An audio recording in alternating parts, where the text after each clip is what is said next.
things are on. So, good morning, everyone. Welcome to the Holland Land Office Museum for our Java with Joe series, which is sponsored by Tim Hortons here in Batavia. So, thank you to them for the coffee and donuts. We're very happy to have back a familiar face. If you've been in the museum in the past 2 years, you know the gentleman who will be speaking to us today. So we have Tyler Angora, our former curator, and now the curator at the LeRoy Historical Society. But before he left, he did an excellent exhibit on the land company Erie Canal. So now he's going to share all the knowledge he has on it with you. So when you go through the exhibit, you know absolutely everything. You guys get a better experience than not reading Joseph Ellicott's letters. Very boring. Brian heard me complain a lot while reading the book that is right here. Because Joseph, which we tell in our story, Richard does a great job. Joe is not a very fond man, so his letters reflect that. It wasn't very elaborate, but this exhibit kind of came last minute to us. As you all know, it's the 250th next year. Of the Erie Canal, which we knew the land company had some involvement with it as it does run through the purchase. We just didn't know the extent of it. So it was very cool to find that out and to learn more about. But as Ryan said, I am the new curator over at the LeRoy Historical Society. We're 23 East Main Street in LeRoy, right on Route 5.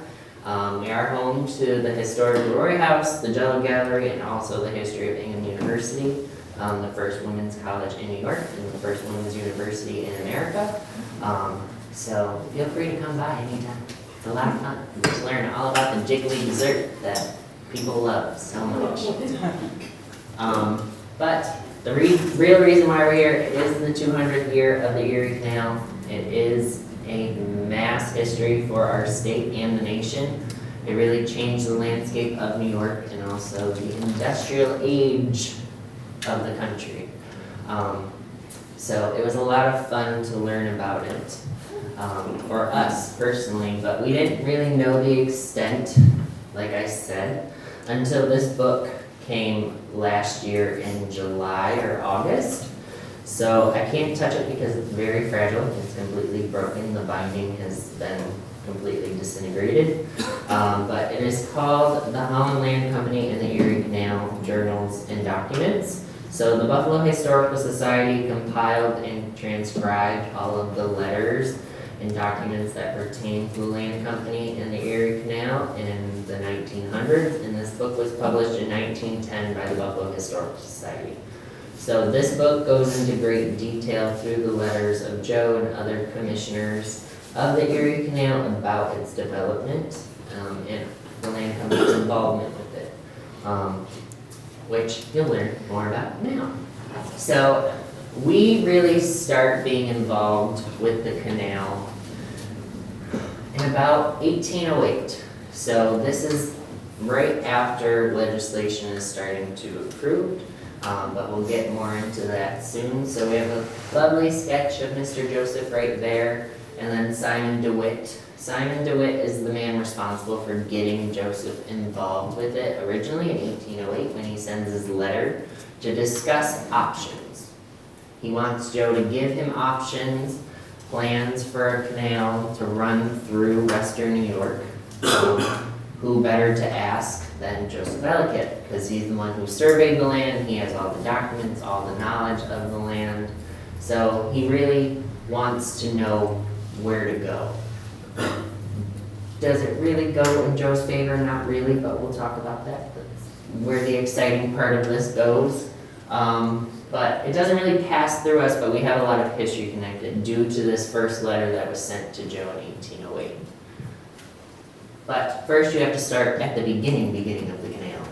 So the canal was first brought to legislation in 1807. 1808 by Joshua Foreman, but prior to that, it was thought of many years prior. So Governor Morris, who is right here, this is a portrait at the Avery Library in New York City. He first thought about the canal right following the American Revolution. So in 1777, there is a passage in one of his diaries talking about wanting to expand west. They knew that land was in New York, but they knew there wasn't much waterways following it. So he had this thought of bringing a canal west to bring more people out. And then the other person was Jesse Hawley. He's right here. This is a portrait of him by Grove Gilbert. It's at the New York Historical Society. Jesse Hawley was another one to really talk about and think about having an expansion west with a waterway. In 1805, 1806, there's references in some of his documents that really go into this and talk about his thoughts and opinions about doing this.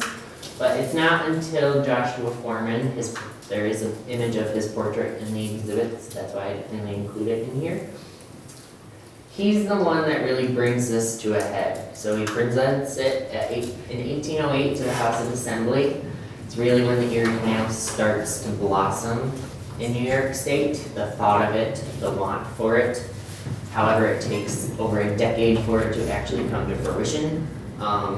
So Joshua Foreman is accredited with that, but there were people before him that did this first. But the real reason why we're here is not to learn about that, but to learn about the land company and our involvement with it. Okay. So what we have here is the map of the canal. This is what you know the canal to be. However, this is not what Joe wanted at all. This is not even close. So reading through Joseph's letters, the canal would actually go more here. It would be a lot more south. So he wanted the canal to really run through the land that he thought would suit best for construction, that wouldn't be so hard to maneuver and use a lot of manpower. So if you know Western New York, you know the Tonawanda Swamp is right here. It's very marshy land. There's not a lot of bedrock or any hard rock that they'd have to go through. They obviously didn't do that. So there was two options that Joe gave originally. So originally, one of the first was to go a little south, and then the other one was to go through the marsh. So there was a little passage here, and then another one kind of in the middle. But some people wanted it to connect all the way up to Lake Ontario. There was discussions about having the canal just go up, over, and then right up the Genesee, basically, and connect kind of. That was kind of the thought for a while until Joseph kind of mentioned all of these different passages that they could ultimately take. But this is what you see today, this is what we got. Joe will forever be turning over in his grave. But there was doubt. So when the canal was first mentioned to Joseph, I bet you can imagine, if you've been here, you've heard our story. Joseph was a businessman. He had land to sell. He knew he could make a lot of money. At first, he was all in for it, if he could get the passage he wanted. Because the land that he offered, it's marshy land. A lot of the land, when he is approached, isn't sold off yet. The land company is still in kind of the archway to their top point of selling land. So he knew having the canal go through the middle of the purchase would bring in a lot of people. A lot of people would start buying land. However, that kind of switches when they don't pick his route and they want to go a different way. So Paolo Busti, another man mentioned in the front rooms, if you don't know him. So him and Joe have a lot of exchanges during this period between 1808 and 1812 about the canal. And there's a lot of doubt on Busti's part. He doesn't think the canal's ever going to even start. He doesn't think it's going to get off the ground. There is a lot of doubt with him about this because it's a massive project, as you all know. It's a large canal. So that's the kind of big issue, but they do ultimately give a grant to the state to do the canal. So Paul and Joe accumulate over 1,000 acres of land in in different counties, mainly Allegheny, Cattaraugus, what is the other one? Genesee and Niagara. So you have the top one with Niagara, but there's minimal land that Joe discusses in the letters that they're willing to donate towards the state. Most of it is in those lower counties. So that is where they decide to land grant them, hoping to push them in the route that Joe originally gave them, which was a lot more south than what it is. They ultimately do that. That was offered in July 1812. They accept it in December of 1813, which is a long period between accepting when it's donated. But you have to think of what's going on at that time. We're rebuilding after War of 1812. There's a lot going on around the country. So the Erie Canal is not really in people's mindset at that point. So that's why there's long stretches. And through this history, there's long stretches along the whole way, which we'll talk more about. So in 1813, December, it's accepted. And we hit the ground running. So, but then there's another long stretch. So between 1813 and 1816, there's not much happening with the Erie Canal. There's a lot going on in our nation, there's just not a lot of talk about the canal with Joe's involvement or the land company's involvement. But that is until 1816 when a lovely person, DeWitt Clinton, who is the president of the Erie Canal Commission, reaches out to Joseph Ellicott and has many different conversations with him about his thoughts about the canal, his opinions about it, and regular gentleman talk, we'll say, which is explicitly in the book. So through these conversations, Joe ultimately starts to turn a leaf towards wanting the canal again, no matter where it is, basically. So he's content with having the canal wherever they want it to be because he knows that it's still going to bring people to his land that he has to sell and manage, basically. So he still knows this is a great business investment for the county, for the company. He wants it no matter the cost, basically, at this point. So in 1816, Simon DeWitt appoints Ellicott as a commissioner for the canal. I didn't know that until I read this book. So he's appointed, and they ask him to actually create the offshoot for the canal. So by the time that Joe is appointed, they kind of have this map already set, except up to here. So kind of towards the Rochester point, it's kind of already mapped out and a little after. So they asked Joe to create where the canal is going to go, kind of basically in the Buffalo area, in this sort of spot. So he hires his nephew David Evans, William Peacock. He hires his own little group from this building and from his known knowledge to be his surveyors, basically, and help him with this. So Ellicott really picks his own little people to manage. He doesn't take note of DeWitt wanting other people to be a part of it. So DeWitt lets him just do his own thing. So Ellicott suggests that it pass through the Niagara escapement, which is not where it passes through today. It's not as rock-filled, it's a lot more soft, whereas the commission wants it to go through Lockport and where it now goes. So that is a lot more rockier, it would have been a lot harder to manage and get through. Joe wanted it to go a little further down, kind of with one of his original coordinates. But I bet you can guess, they didn't pick that route. So Joe is left high and dry again. But he's still excited about it, even though they don't pick his route again. Again, we have 2 strikes with Mr. Joseph. Sometimes if you reach even 1, he writes you off, depending on who you are. But they got 2 strikes, so good for the commissioners. So even though they don't pick his route, he still gives his 2 cents, even though I bet you can guess they're not probably going to listen to him because they haven't listened to him the last 2 times that they've asked him to comment on anything or do anything.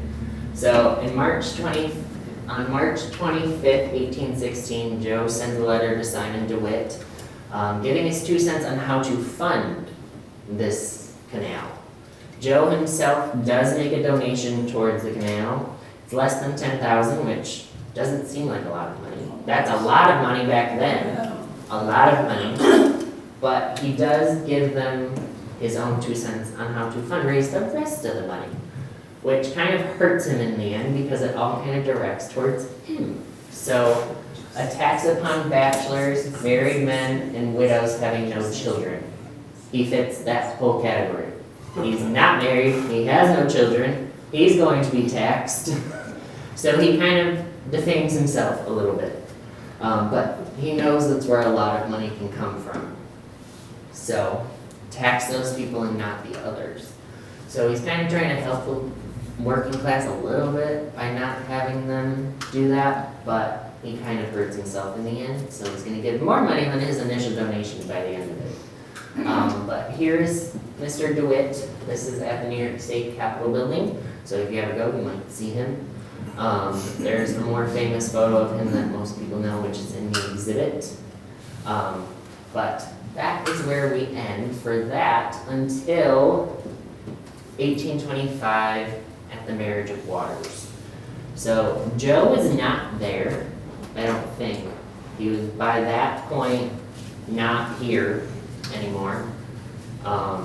Still alive, he just wasn't up in Genesee County. He was at his last residing place at the Psych Ward in New York City. So he's not here to be involved in the opening of the canal. But here you can see Simon DeWitt dumping in a pail of water into the canal to commemorate opening the canal to New York State in its full entirety.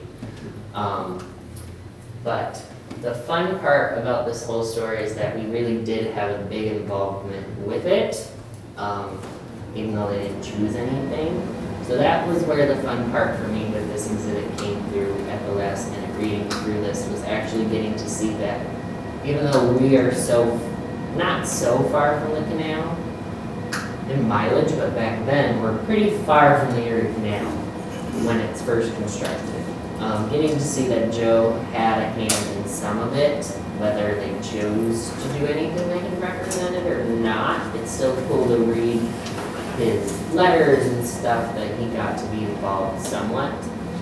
So it was a lot of fun. But in the exhibit, we just wanted to touch on our involvement, not much about the canal. So if you go in and read it, you're not going to read a lot about the canal's founding and the people who were involved with it. You're just going to find out about this structure, our involvement or lack thereof, because we didn't get to choose where we got to go. And you'll get to see some different maps from New York State. And there's 2 atlases, which please don't touch them. I just noticed that somebody touched it today and I flipped it back to the page that it was supposed to be at.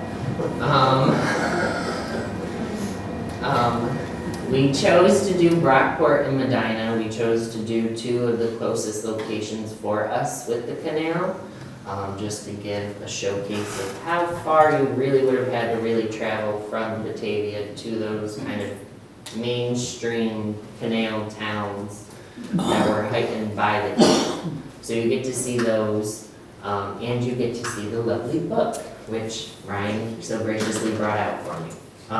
The book is in pretty rough shape, but I'm sure if you email Ryan and you want to read some of it, he'll let you. I don't have control over that anymore. But yeah, it was a fun little exhibit to do and put together. Does anybody have any questions? Yes? What ideas did they have for the location of it that they kept poo-pooing Joseph Ellicott's ideas? So, so they really wanted it to connect to the Hudson. That was always the original thought and idea with the canal. So they knew that the Mohawk River was a good kind of point for it. So between this and this, they knew they wanted to go up here. And if you don't know, the first kind of like break ground for the canal is right here. So they kind of had this part figured out, but they didn't know the rest of this. So the original thought for the canal was to keep going and then go up towards Lake Ontario.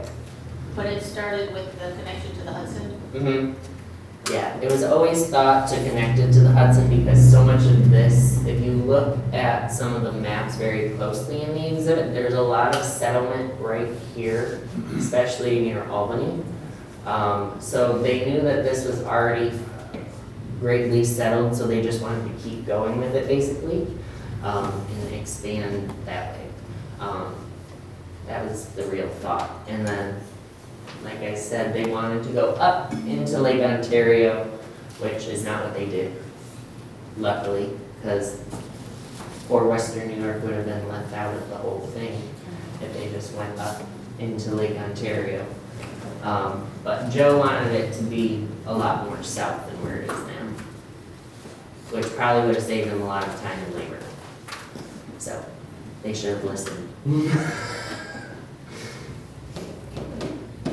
What about any goods that were shipped, let's say from Batavia up to the canal for transportation?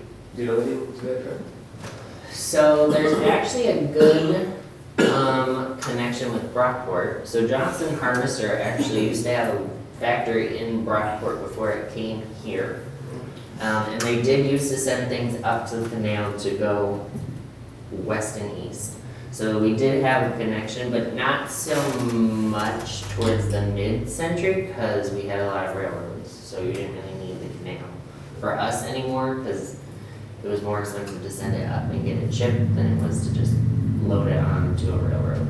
But yeah, we did have a lot of transport back and forth because it was really one of the only main transportation methods when it was first opened.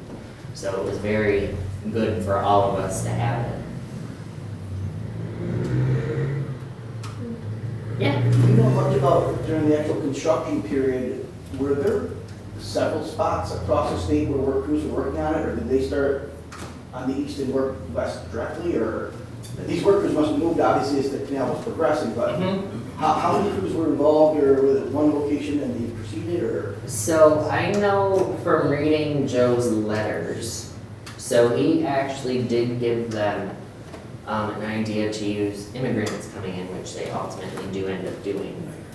So he does think of that in one of his letters, but he doesn't talk much about the construction of it. Again, he's kind of left out of it by the time it starts. And also that's kind of when he's losing favor here and he's starting to be pushed out of the land office. So I don't know much about it, so I don't want to speak on it. I just know that they started here and then they started to go. I think that there were different spots where they knew they were going and they would start and then kind of meet each other, but I'm not quite sure, so I don't want to speak on it. Did Joseph Ellicott actually live in Batavia? Yeah. And if so, where, do you know of an address or? Right across the street. Kitty corner tools. It's right where the Valero is. 1887, the mansion was torn down to make way for Thomas and Bellinger Avenue. A piece of history gone, like many other buildings. Good at erasing history. Yeah, we do have a photo of his mansion, luckily. We have a drawing and then also a real photograph of it, which is in the front room, so if you want to see. I love to talk about Joe's mansion. It's one of my favorite structures that once used to be in Batavia because it's a massive mansion for one person. That's correct. He had two wings, a main structure, but when you think of its originality, the land office did used to run out of it for a period before this was constructed. I'd say this like I'm standing in the 1970s edition. But before the 1815 structure was constructed, they used to operate out of his mansion. And he did have some family members live with him, but it was mainly a huge house for just one sole person. Maybe that's why he slipped into a psychotic break. Time frame does this book cover from? So this book covers from basically 1808 when Joe was first approached to about the opening of the canal. So 1825. However, the Buffalo Historical Society has those big chunks missing. One, because they don't have it, and two, there were very lengthy periods when the canal was just not part of our thought process of the state, which is kind of amazing to know that there were like years between kind of these fractions of speakings and correspondence about the canal and then it actually happened. So 1808, and then over a decade later, it finally starts and completes, almost 2 decades later. And is there a single reason for Joseph's firing from the Holland Land Office? Or is it a culmination of? It's a combination of things. But if you want to know more, I'll let Ryan talk about it because he knows more about it than I do. You should know, you give tours. He ticked off the governor. Yeah. So that's what I mean by Joe was not a very elaborate writer. He was not a very nice person. The beginning letters are kind of a little dicey with him because he's kind of forcefully telling people what they should do, not like, hey, you should think about doing this. And then it kind of gets a little lighter towards the end when he's like, I just want to be a part of it. It'll be great for Western New York. Let's just do whatever. In the beginning, he's a little dicey. He's very dry. He's basically hitting point 1, point 2, point 3. You should do this, this, this, this. And it's not really a fruitful conversation with him. So, yeah. That lot is going up the thruway, Mhm. it's closed, and everything. What's the story on that? So, Fort Byron? Yeah. That's the second series of the canal. yeah, It's not the original. no. It's series number 2. Mhm. I think we're on 3 now. Yeah, so there's different, so the canal has gone through different changes throughout its lifespan. Even in Syracuse area, it changed, the routes changed. So in Syracuse, there's an old lock and a new lock. In about 1900 to 1905, they switched the path of the canal, which again, the Erie Canal Museum will be able to tell you more than I can. But same thing with Byron. There was another route and then they wanted to change it and then they changed it back. There were a lot of different things that went into, because by the end of the 19th century, things were it was a different landscape than when the canal was originally put into our state. So they kind of wanted to redirect it to what was needed rather than what they had. Because we're in the height of the Industrial Revolution, we're in the progressive era. Things are moving and grooving in the United States, so they wanted to try and shift things to fit it, and sometimes it worked and sometimes it didn't. So I hope that hopefully answers your question. Somewhat. It's a great place to stop. I was just out there. Yeah. Fort Byron Thruway Museum. Yeah, so We even have a little town set up there where. the second edition of the canal is called Barge Canal, which was meant to, they had to widen everything so they could get larger boats and material through. So, yeah, there's been multiple iterations of the canal. So in some points, they abandoned certain things because it no longer followed, as Tyler said, followed the path that it had previously. So you will see that at certain points, but oftentimes they just kind of moved it over. So it was still running the same general path. And there are portions of the canal which were a lot smaller at points, and then they expanded it further. So it's not the same map that it once was. Any other questions? Yes?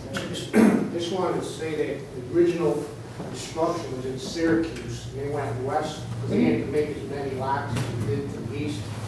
The original surveyor started in Syracuse, he went west to Tonawanda, surveying the room. He had to use the Gunter's chain, a 16-foot long, heavy chain, so it's very difficult. You're hacking down trees, bushes, mosquitoes, flies, all that. When he got to North Tonawanda, he decided to check his measurements back to Syracuse. He got back, it was within 5 feet of his starting point, which was phenomenal. You had GPS or laser, and Western New York was so flat. If you're at Lot 32 Clover Street in Pittsburgh, westbound, you go 1.3 miles to Lot 33, which is Edgewood Avenue. If you walk through there, your next lot is 64.2 miles. That's how flat Western New York was. Yep.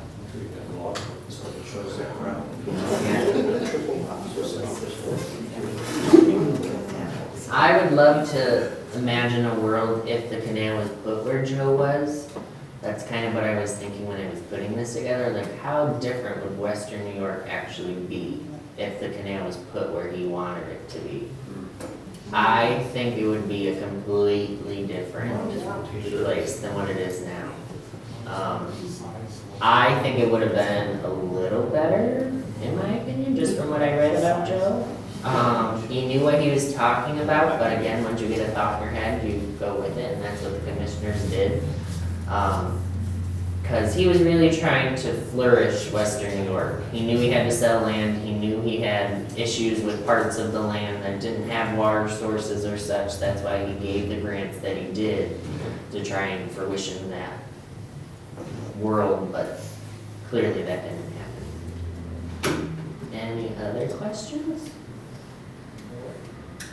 Well, thank you.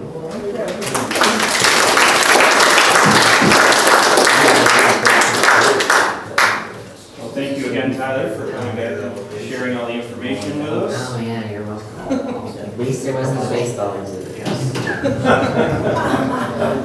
I want to thank everybody for coming. Lots of stuff coming up in October. We've got our murder mystery next Saturday on October 4th. There's still some tickets available if you want to sign up for that. We've got our Ghost Walks coming up as well every Friday in October. And we've even got 2 more Erie Canal things coming up. We're doing Erie Canal Trivia on October 9th. And then we have Derek Pratt of the Erie Canal Museum in Syracuse coming to talk about. It actually would be a very good presentation to dovetail with this because it's on the conception of the Erie Canal. So you'll get more of the story outside of the Holland Land Company, and that's on Wednesday, October 15th at 6 p.m., not 7. So it's a little bit earlier time. But we've got other guest speakers, and our last Java with Joe is next month. So Claudia Newstein from the Genesee County Park and Forest will be here to talk about the history of it and it being the oldest county forest in New York State. So thank you everyone, and hopefully we will see you the next time.